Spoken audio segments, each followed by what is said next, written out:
Hello, back on track with the Mirror song today, and with a very particular purpose. We're going to discuss pretty much one thing today, and it's the holistic nature of recording live instruments. I've just recorded my first complete pass of bass guitar, and it occurred to me that it's a part of the songwriting process that I haven't actually dealt with in any previous video yet, so let's lift the drains up and see what's underneath. Now, I already know that what I'm about to play you isn't the final version of the bass line, but I didn't know that before I recorded it. That's the whole point of putting these sample tracks down. And each one of these tracks, you can see I've recorded it in multiple sections and potentially many takes. Fluffed this one. You can see I was getting tired. I make lots of mistakes when I'm getting tired. And this session up here, again, similarly, some of them went down really quickly. That one really struggled to go in. I'm going to play you how it stands at the moment, and as it's going, I might stop it and talk about various sections. It's really all about the bass line today. We're really deconstructing this single element of the songwriting process, as far as I'm concerned, to see, how I'm actually doing it. So we don't need the intro. We can jump straight here.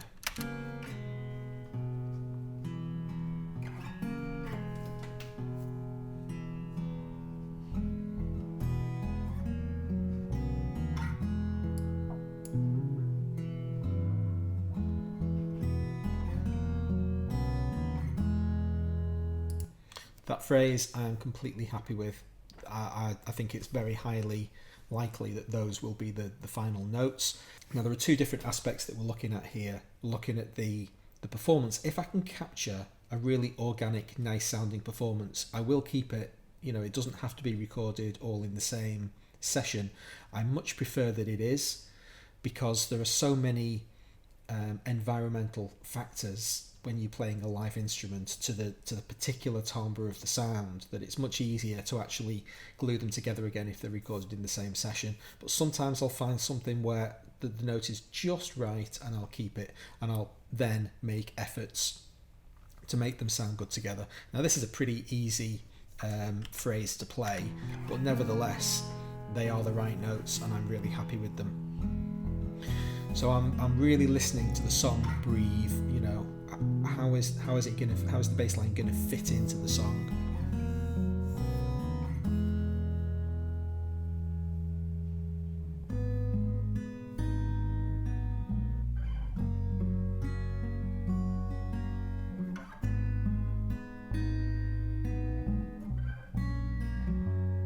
Don't like that timing. That's okay.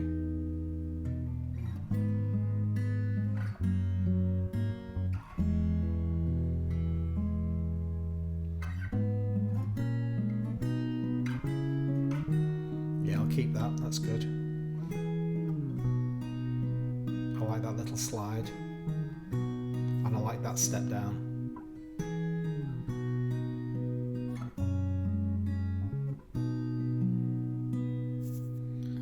So more about that I like than dislike. There are a couple of sections where, having listened back to it, multiple times, when you're playing it, very often when you're playing something live, it sounds fantastic and you just can't tell that there's just a fundamental problem, and so you have to play it, come back a day later, a couple of days later, hear it with hopefully fresh ears, and start critically analysing your own playing, and think, never mind that it's an effort to record live instruments and that it's a big, really, I've got to do it again.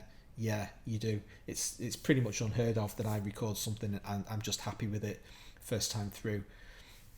So I'm using this opportunity. If I know I'm going to have to record something, we'll get the bloody notes right then. Next bit.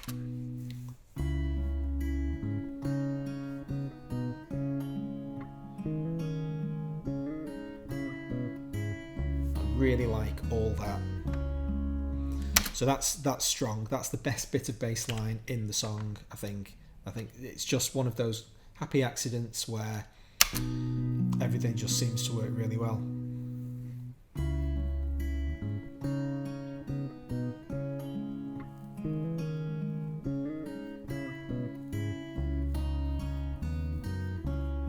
So yeah, that'll stay.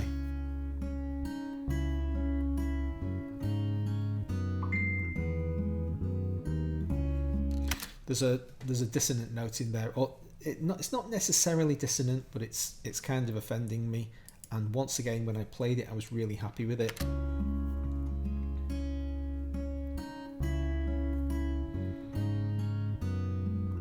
That one. It's conflicting with something in the guitar, and the bass has got to give, so I'll have to find a different note there. If I played that line on its own without the guitar, I don't think there's anything wrong with the actual the line that's played.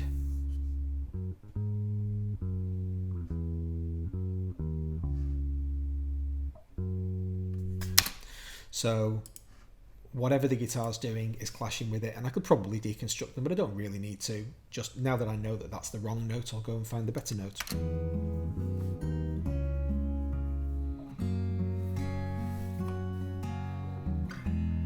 I like that little bit. And that. I don't need to play that note twice, just let that ring. So this is an experiment here.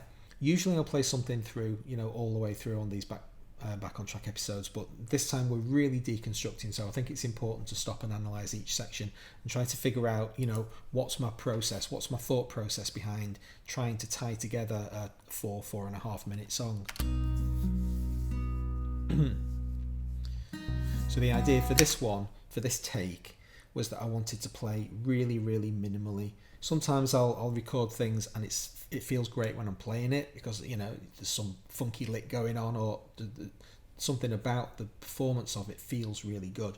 And then when I come back and listen to it, it's just like way too many notes. So I'm trying to learn to play fewer notes.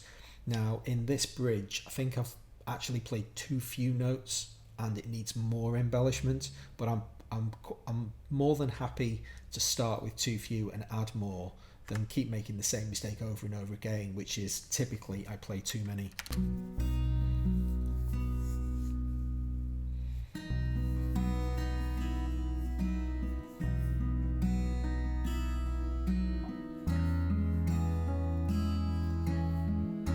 So you can hear I just wanted it to really bed in, but it is a bit too sparse. I might try octave bounces.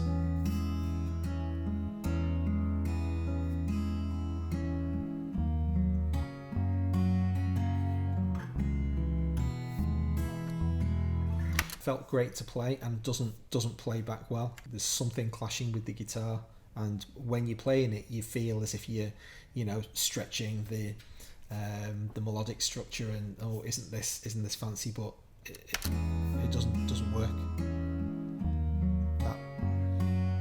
It's a nice note in the wrong place.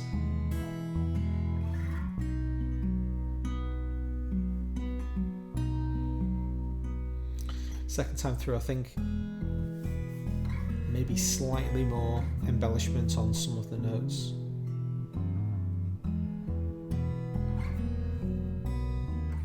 Yeah, I'm just repeating notes slightly more often. And you can hear that I'm falling out of time, fairly regularly. Not bothered about that.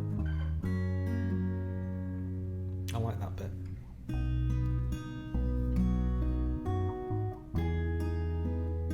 That's good.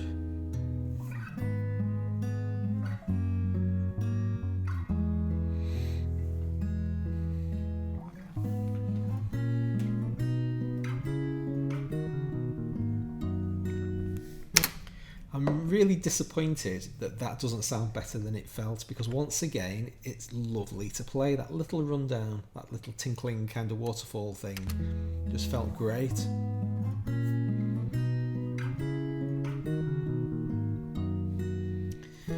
It's nearly right.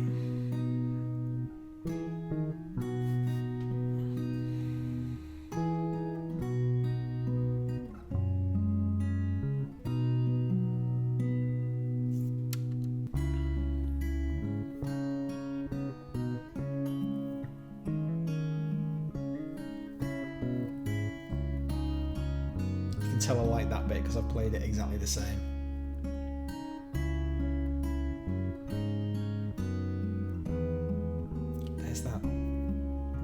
note again. It's a slightly different cadence this time. I'm actually playing just on the beats. Dum, dum, dum, dum, dum. But it still doesn't work, so it's not a complexity issue.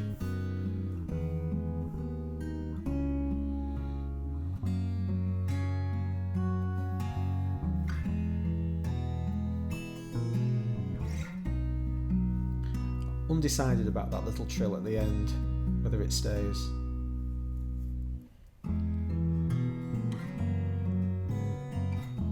And the sign off is wrong. So lots of things wrong and lots of things right, and the important thing is that I'm listening to each section and trying to vibe out on it. You know, I'm trying to feel when I played those notes, they seemed to be the right notes. That was the best I had. But of course, you know, you have to, I've done a video recently, you've got to write music for yourself, you've got to make yourself happy. And some of these sections really do, and some of them don't. And I didn't know which ones were which until I actually played it and then listened back to it without the, not, I'm going to say not the stress, but you know, the technical challenge of actually playing the bass guitar or any musical instrument takes some of your mental capacity away. You can't just listen to it unless you're Frank Zappa or some, like, you know, virtuoso. That's a terrible example actually, because Frank Zappa was famous for absolutely focusing completely on his guitar when he played a solo, and to the exclusion of absolutely everything else. And he was quoted as saying, you know, it takes everything that I've got to do a guitar solo. I haven't got time to worry about anything else. But when he was in band conductor mode, go and watch Does Humour Belong in Music, and you'll see him, absolute maestro. He's in total command of the band at all times, and he's able to in that context play and hear everything that's going on. You know, hear when the drummer makes a mistake or the bass player makes a mistake. Well, I can't. If I'm playing an instrument, then it takes, you know, almost all of my CPU. And so I have to listen back to it and then think, right, well, which are the good bits, which are the bad bits? It doesn't matter whether it felt good as a performance to play. If the notes are wrong, they've got to go. So that's pass one done. I won't do any editing on this at all. You know, I'm not going to time correct those fluffs or pitch correct anything where I might have done a bit of vibrato, and those are the things that you do on your final version. But anyway, I wanted to just lift the hood on that part of the process. I think this idea of sitting back and listening to the entire song is absolutely essential. You cannot get caught up on the minutiae of what's going on bar 23. Well, that's fine. You know, there are sessions when you absolutely do that, but I think it's equally important to maintain that context of what is going on for this 4 or 5 minutes of song. How are these things all hanging together, and what contribution is the bass line making to the song? And I've come to the conclusion it's the next most important foundational level. It's the thing that's got to be there before any other part of the song can really progress. And so I want to get those notes right from the outset. So I hope you found that interesting, and if you did, please consider subscribing, hit notifications, then you'll find when the next episode comes out, hopefully with a better bass line. And I hope to see you then. Thanks very much for watching.